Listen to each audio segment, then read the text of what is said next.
Metallica has a very interesting catalog, to say the least. They have had their ups and their downs, and I'll be giving my opinion on all of that right now as I rank their albums from worst to best. Here we go.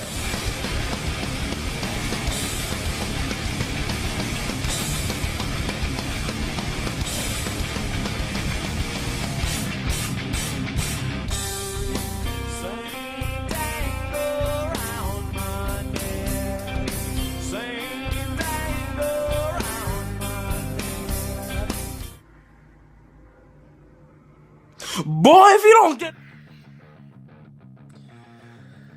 Oh, Saint Anger. Yes, I'm sure everyone has this at number 10. Without question, the worst Metallica album.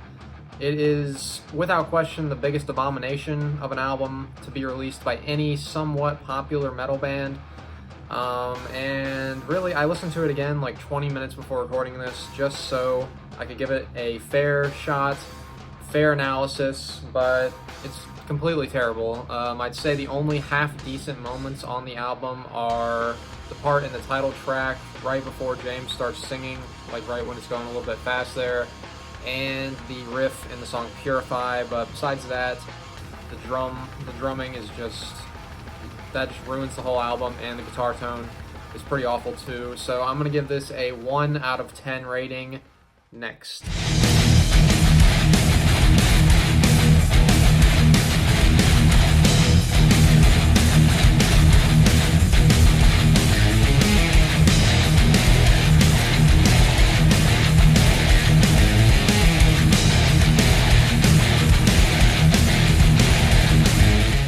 Hardwired to Self-Destruct. Now, you might be a little surprised to see it way down at number 9, but I think this is an extremely overrated album when you consider the fact that it was ranked number 5 of the year by Loudwire and number 1 by Rolling Stone.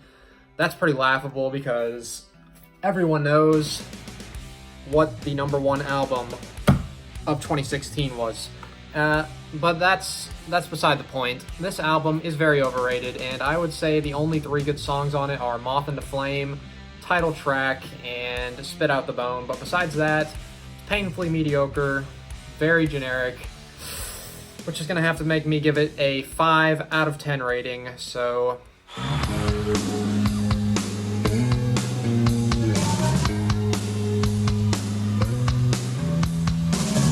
Where do I take this pain of mine?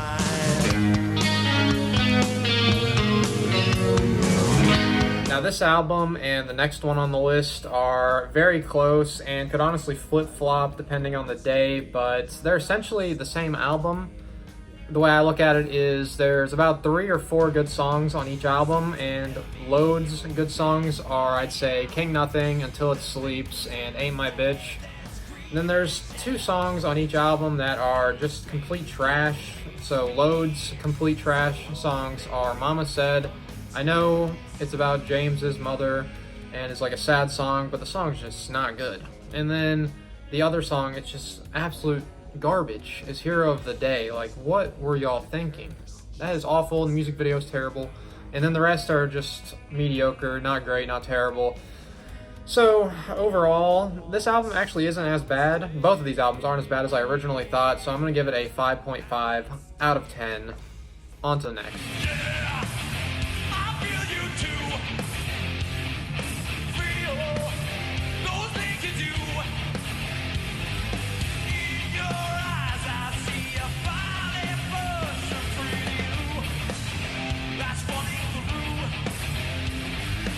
So 9 times out of 10, I would prefer to listen to Reload than Load for several reasons. I think Devil's Dance and Prince Charming are the top 2 songs from either album.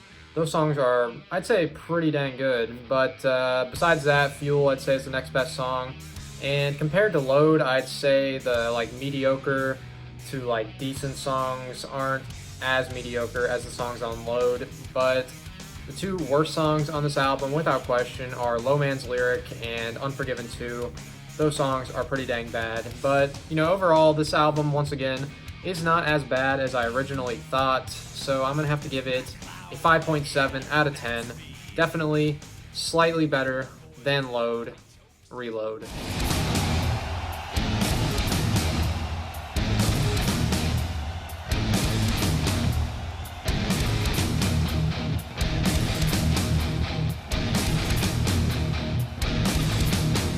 So I have officially passed the mediocre and bad section of the list and have shifted into the pretty good section of the list with number 6, Death Magnetic. This is a good album. I got it on CD back in 2008 when it first came out when I was 11, 12 years old. So I listened to it fairly often around that time. Broken, Beaten, Scarred, All Nightmare Long, That Was Just Your Life, The Day That Never Comes, all good songs. Unforgiven 3 is not good, but the rest are decent. At least I'd say, Judas Kiss, Cyanide, whatever the rest of the songs are. Not bad. So yes, overall I would give this album a 7 out of 10 rating, and without question is their best album since 1991, and I think that is going to be next.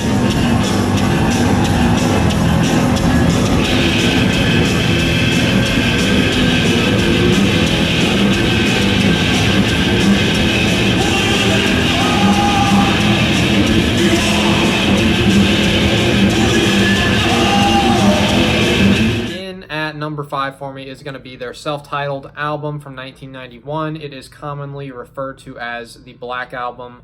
Now this album, a lot of people were pissed off when it was first released because they thought it was a betrayal to their thrash roots. Like, I don't remember what I was watching, some documentary where, I can't remember who it was exactly, maybe Zetro from Exodus. He was like, "Man, when I got this album, I threw it down the stairs. I was so disappointed."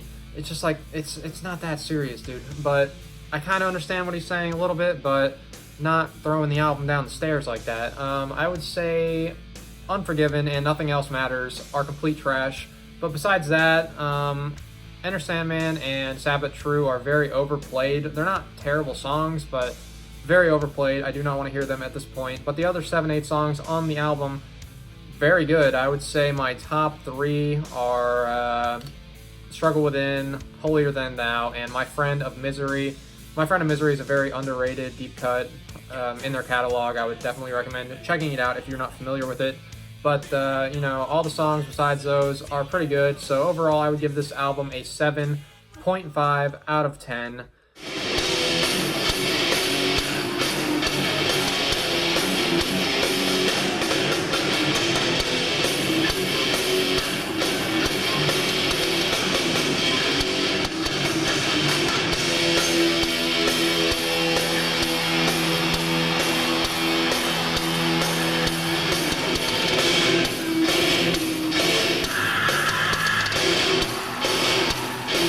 Yes, you're reading that correctly, and this might be the part of the video where I upset some of you guys, but that's alright. I just think this is a pretty overrated album when you consider the fact that it is often given a perfect 10 out of 10 rating, ranked top 5, sometimes number 1 all time by these big sites. I simply do not agree with that. I think it's more of an 8 out of 10 album, which that's still a good rating. I would still say it's a good album, just simply overrated. My personal, taste, I would rather listen to Peace Sells, Somewhere in Time, Fatal Portrait, Rain and Blood. From 1986 alone, just off the top of my head, those albums are better than Master of Puppets in my opinion.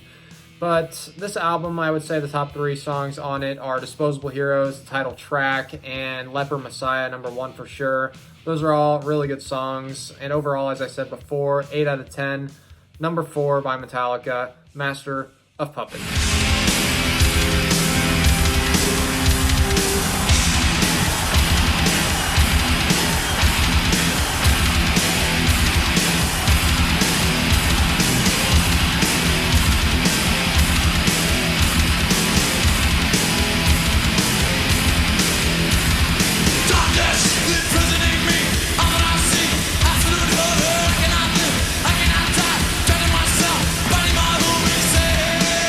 This is a really good album from start to finish. A lot of great tracks. My favorites are 1, Blackened. The Shortest Straw for sure is number 1.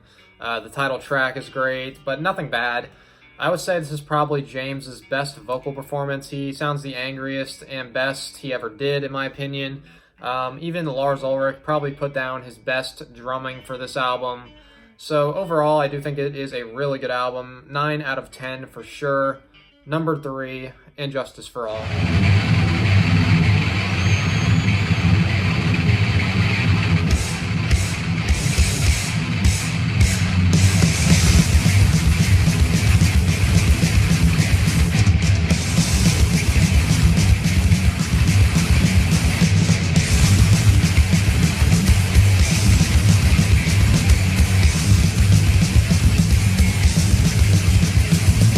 at number 2 is going to be Ride the Lightning. Now, this is a great album, start to finish, not a bad song. I would say my top 3 are probably Fight Fire with Fire, For Whom the Bell Tolls, and the title track.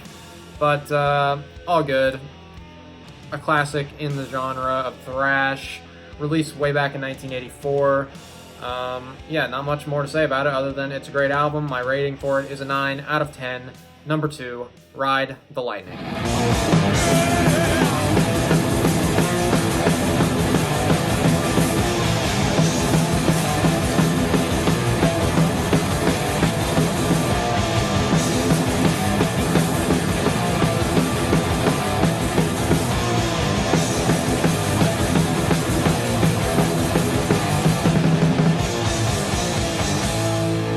And taking the number 1 spot is Kill 'Em All, without question my favorite Metallica album.